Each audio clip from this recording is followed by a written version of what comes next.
Our country is in decline. This decline is not inevitable. It's a choice. We need to send Joe Biden back to his basement and reverse American decline. You all signed a pledge to support the eventual Republican nominee. If former President Trump is convicted in a court of law, would you still support him as your party's choice? Please raise your hand if you would.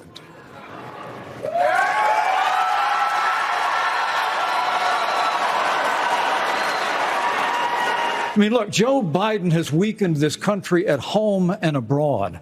Now is not the time for on-the-job training. We don't need to bring in a rookie. We don't need to bring in people without experience. We need to bring proven. Do you believe in human behavior is causing climate change? Raise your hand if you do. Look, we're not school children. Let's have the debate. I mean, I'm happy to take it to start. Alexander, as somebody that's handled disasters in Florida, you got to be activated. You've got to be there. You've got to be present. I've had enough already tonight of a guy who sounds like ChatGPT standing up here. This is exactly why Margaret Thatcher said, if you want something said, ask a man. If you want something done, ask a woman.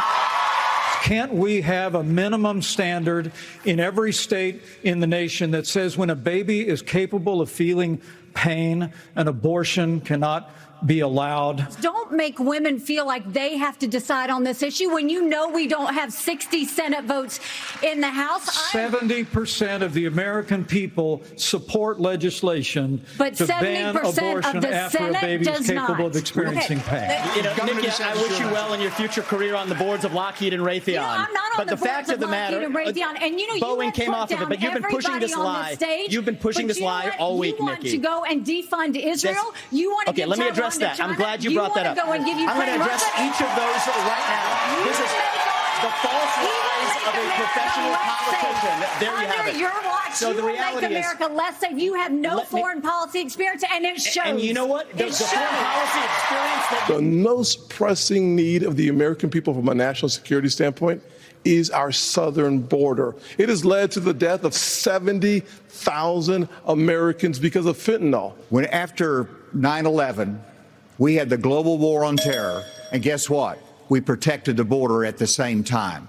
You can do both. But the American people deserve to know that the president asked me in his request that I reject or return votes unilaterally, power that no vice president in American history had ever exercised or taken.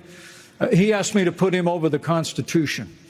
And I chose the Constitution, and I always will.